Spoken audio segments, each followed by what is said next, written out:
Alright, so I've been gone about 9 months now. Quite a long time. You don't know who I am, most likely. I'm the developer of Arvopia here. I've been working on it for the past year and 3 months now, so about 15 months. I've made videos on it before, but those are all most likely privated, so you can't really watch them anymore. And that's why I'm making this video. Hopefully this will give some insight on where I've been, what I do, and how things have been going. First off, where have I been? I've just been not making videos mostly, but now thanks to CHAPPIE. Hi CHAPPIE. It seems that people can be interested, so I will make more. I can probably do more of a programming showcase type videos sometime to show how I make things. And other than that, I've been mostly just working on Arvopia. I'm gonna make videos. I'm gonna probably remake videos on the old versions. But for now, here's the new version. The first change you will notice when you open up this new version is there are new buttons as well as a scrolling background screen. I'm proud of that background screen, by the way. Also, you'll notice that there's no achievements button now, no quest button on the main menu at least, and there's a player customization button. And that's the first thing I wanted to add to this version, was the ability to customize your character. I had that before, but I just did it in a different way. You could be a boy or a girl, I think. But now you get to decide. Fully customizable, colors included are just go wacky with that. You can pick from multiple hairstyles. They're all very bad. You can pick a long sleeve or a short sleeve. You can pick wide eyes or thin eyes. You can pick high eyes, large eyes, low eyes. I wanted to go different than other player customization type game things, in where for this one I wanted you to be able to choose the color more to your own decision, instead of having a preset set of colors like most games would probably have. Also in the player customization menu, there is a another tab that you see I haven't talked about, and that's the costumes tab.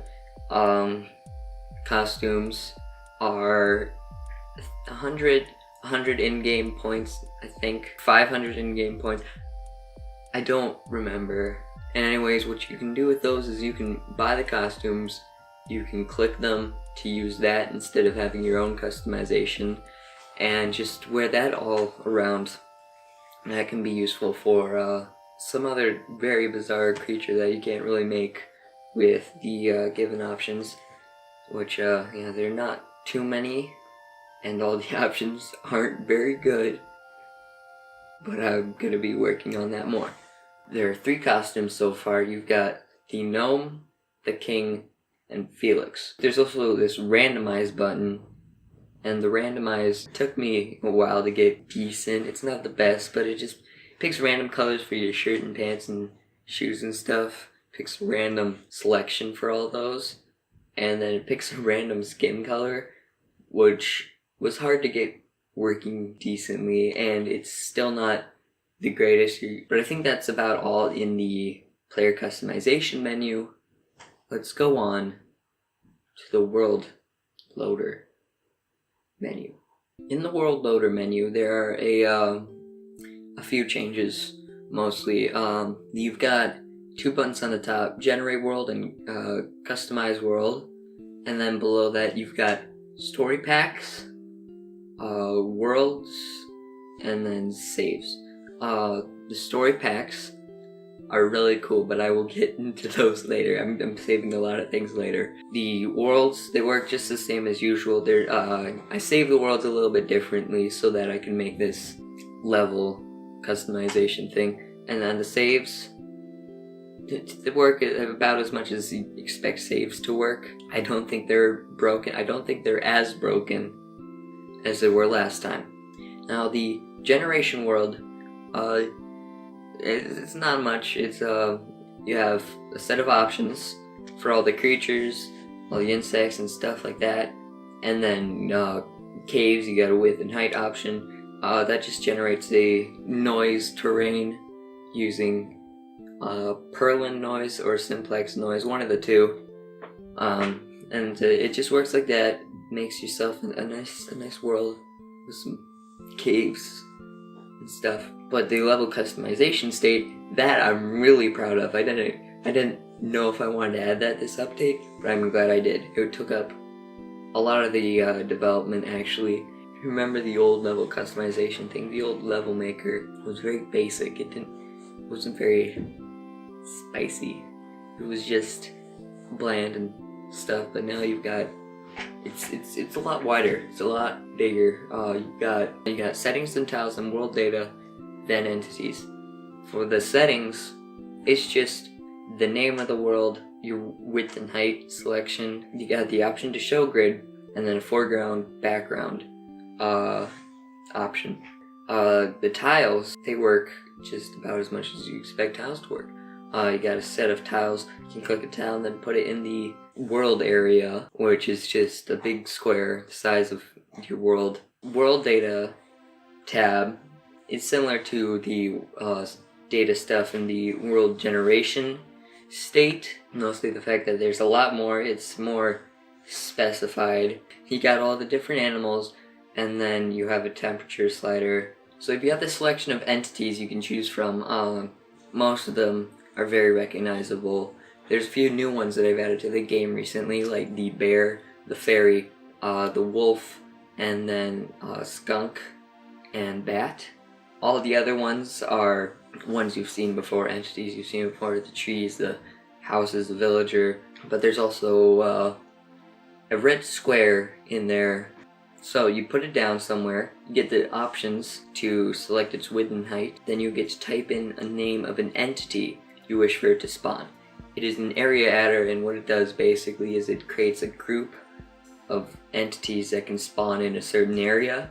Like if you want a forest, you'll put it down, you'll have it select an area, and then you will put in the name tree. You want a little garden, you can put flower in. You want a set of skunks, put in skunk. All the other entities also have a set of options usually. Sometimes they don't, a lot of them don't, but if they do, you can just play around with those and see what they do. Fairy's got one that makes it hostile or not. If it's hostile, it will attack the player. If it's not, it won't. Simple as that. Going back to the world loader state, there are a couple of other menus that have gotten a redesign, like the options one, the achievements and quests. But yeah, when you do load up a world, when you open your inventory, you will notice that there's a big change there. That change being that it actually works. How the inventory now works: just move stuff around, selection of items on the bottom, and craft them. That's about it, really. All it had to do was just be that simple. But it didn't work before. And now it works. There are a few other menus in the in-game world that have been changed. Like when you try to talk to someone, you're not greeted with just a little speech bubble. You've got a new menu with responses. So you can now respond to people. If you try talking to some of the older NPCs like Fonseer and Frizzy, you will just have the responses ... But if you try to talk to Leah, still you're gonna get a bunch of new responses. So that's changed drastically. Nothing much has changed in-game actually. It's mostly been design and other stuff like that. Since there are no major changes when you actually play the in-game worlds, you might be wondering what changes were there. And do you remember when I pushed off all those things saying I will talk about them later? Well, there was the major addition. I didn't expect to have to try this, but I did, and it turned out great. Modding support.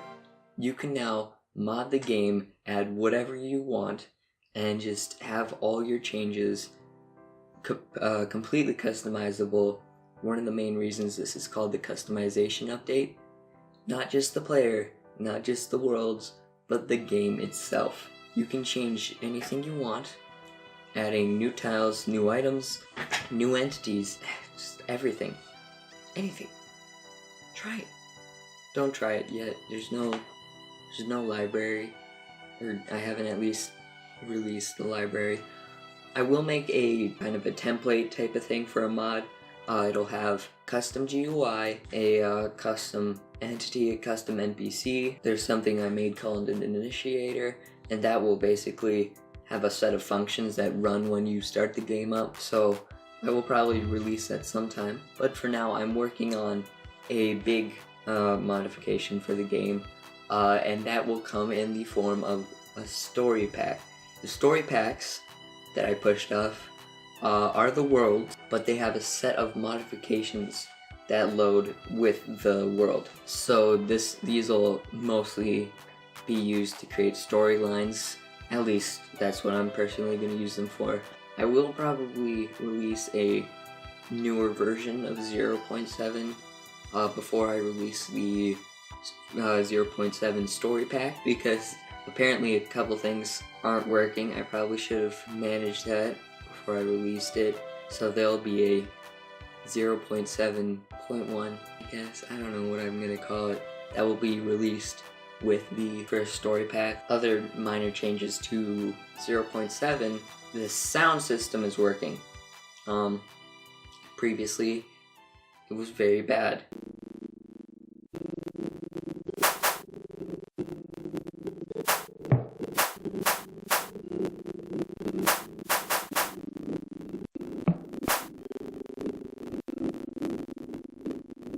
You would get terrible audio quality. Now it works.